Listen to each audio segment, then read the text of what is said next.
And we have the Brookland Bearcats up on stage, Coach Spear. And Coach, if you would, just first introduce your assistant and your three players you have here, and then you can give an opening statement about the season.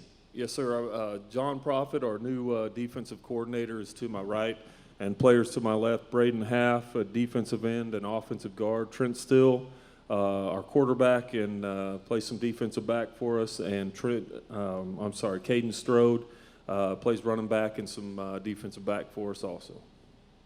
If you would, just talk a little bit about the upcoming season. Coming up for us, and it's always the goal for us, we've got to break through and make the playoffs. It's one of our goals, and our back's kind of against the wall this year. It's our last year in 4A, so if it's going to get done, we need to get it done right now. We'll be bumping up to 5A the next cycle. I feel like we have the pieces in place. We've built it the way it needs to be built through the junior high program and leading into the senior high. We had a frustrating year last year. Really didn't come out the way we wanted it. A lot of bad breaks. A lot of stuff didn't go our way, and we fought through it. These guys have used that motivation in the off season, got that feeling of disappointment and don't want to feel it again. Worked real hard to get us in the right direction.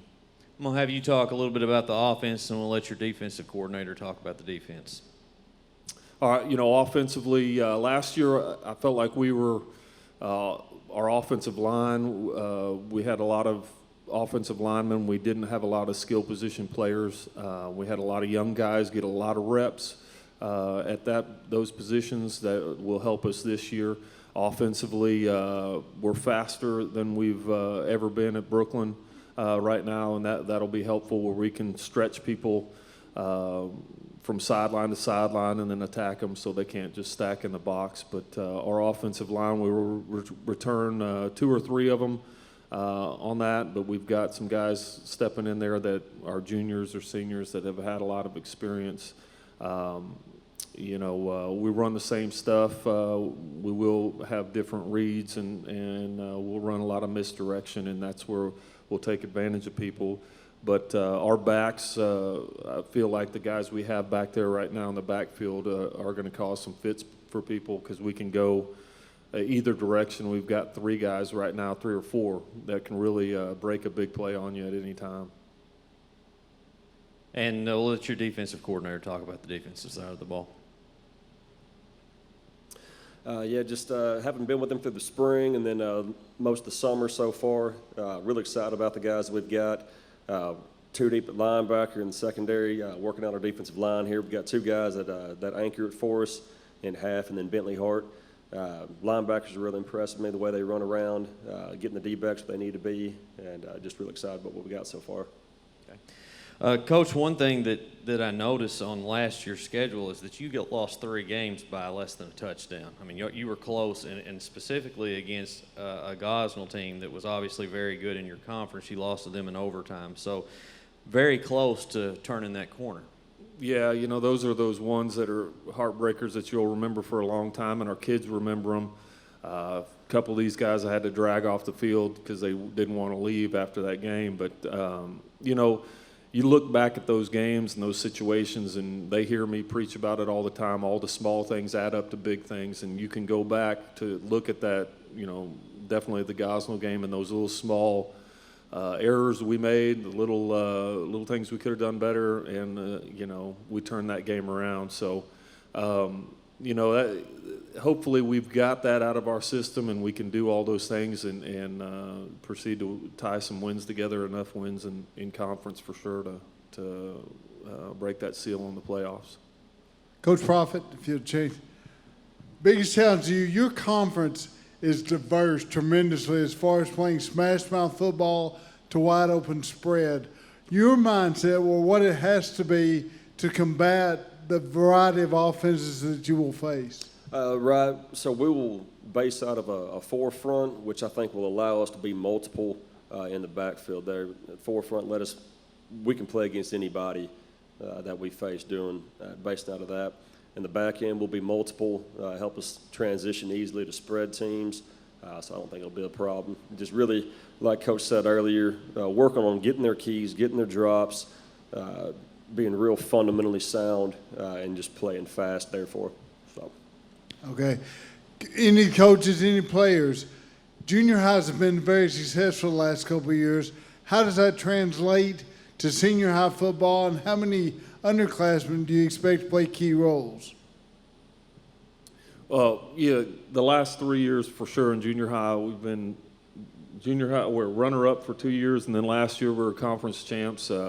All of that feeling of winning is the biggest thing. We need to transition that in. These younger guys, they know how to do it. We've tied it all together. They just have to do it on senior high. These guys for sure, had a successful junior high year. We've just got, like I said, got to get it going the other direction. Go ahead, Braden, tell them about it. Throw me a bus. Okay, so yeah, I'm really proud of our junior high program. It produces winning seasons, 4 straight years now? And all the ninth graders we have come up being sophomores this year, we have a bunch that filled in. Elijah Faulkner and David York are going to be playing big minutes for us defensively, and so will Caden Matthews will be playing big at running back and deep defensive back. And a lot of the juniors, too, they're still young, but they all got tremendous minutes last year, like James Davis and Bentley Hoyt. So I'm really just proud to see like how we can translate it to high school now, but we'll just have to wait and see.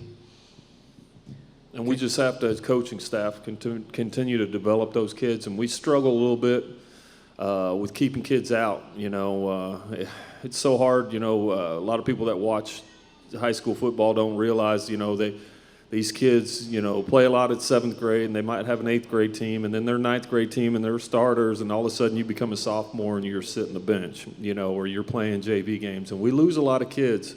And it's frustrating as a coach and trying to get these kids to stay out, take the lumps in practice, play the JV games, and continue to go on. We can't make it. In football is one of those games we can't make it with just 11 guys if you're the starter. We can't make it with 22 guys. We need everybody to wait their time and take their lumps and become a football player, and it'll pay off a senior year instead of trying to just sit inside and play Xbox or whatever instead of playing football and doing the hard work. So as a coach, and as we change, as our society changes, that's a rough one. We struggle with that. And a lot of these coaches that have come through here and talked, we as coaching staffs, we talk together and trying to figure out how to keep these kids out. Trent, you and Caden both have had success, obviously, at the junior high level in playing skill positions of quarterback and running back. Just talk a little bit about that and making that transition into high school. Well, the speed of a high school game is a lot different from the speed of a junior high game, and I think that's a lot where we struggle with senior high. As guys in junior high, they'll have a lot of success and win a lot of games, but when you get to senior high, a really good junior high player probably isn't as good as a mediocre senior high player. And a lot of the times you see guys have a hard time dealing with that. They'll come into senior high thinking that, they were the man in junior high and that's how it's going to be. And no, you still got to work hard every day. And, for me, my sophomore year, it was a hard transition that entire year for me. But, you just got to roll with the punches and hang in there. You want me to repeat that question? Oh, yes, please. Yeah, just your experience of playing at the junior high level, had some great success. Got to translate that into the high school level. Like Trent said, I definitely think that it's a more faster pace, and you definitely have to work a lot harder. You can't just come in thinking you're going to be as good as you were in junior high from our past experiences. I think a lot of the previous players from junior high do the same thing, but yeah, you definitely have to work a lot harder and get used to the fast pace. Coach, if you would, give a closing statement, please. Well, I appreciate you guys putting this thing together for the second year. I think this is an awesome thing for our high school athletics here in the Jonesboro area and I guess all of Northeast Arkansas. Appreciate that. We appreciate all the support. This corner of the the state has some great athletes, great football, great basketball. We look forward to having another great season, and we appreciate all the support from the media and our fans, and all the support we get from the school. So thank you all very much, and we'll keep working and doing what we got to do to get Brookland Bearcats headed in the right direction for sure.